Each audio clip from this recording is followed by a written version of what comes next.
1983, you did the concert at Blenheim Palace in England. Yeah, which was also televised. That was wild.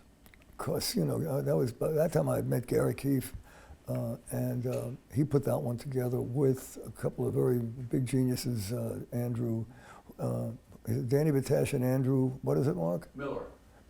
Danny Batesh and Andrew Miller, and they would produce my concerts when we went to England, which is another story.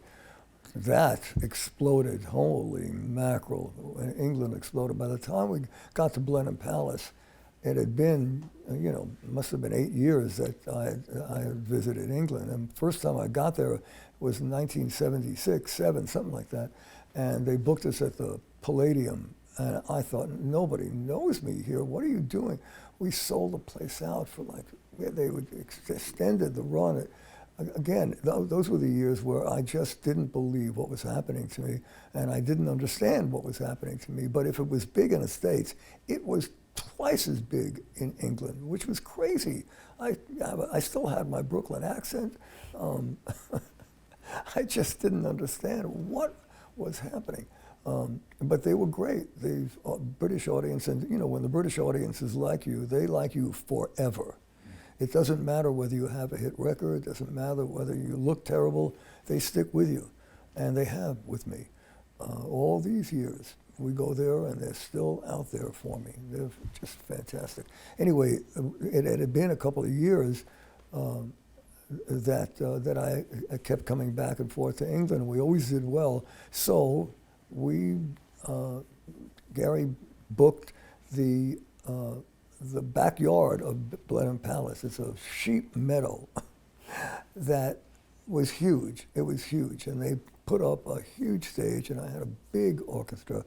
And I thought, well, you know, it would be, who would come to this thing? It was hours away from London. I kept saying, are you sure what you're doing is right?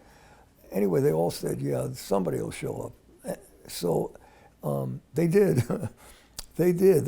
Gary made it into an afternoon carnival with the curtain down on the stage.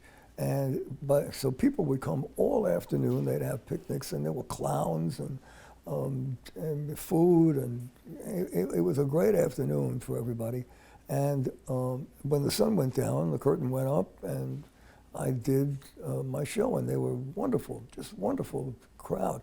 But what I didn't realize was the size of the crowd, because it was much bigger than I thought. I did the whole show, and the television cameras lit up most of the audience, but what I didn't see was the rest of them.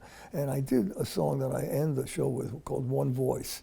And in England, they lit their little lighters or candles or something, and when I hit one, the whole place lit their lighters, and it was twice as many people as I had thought were there.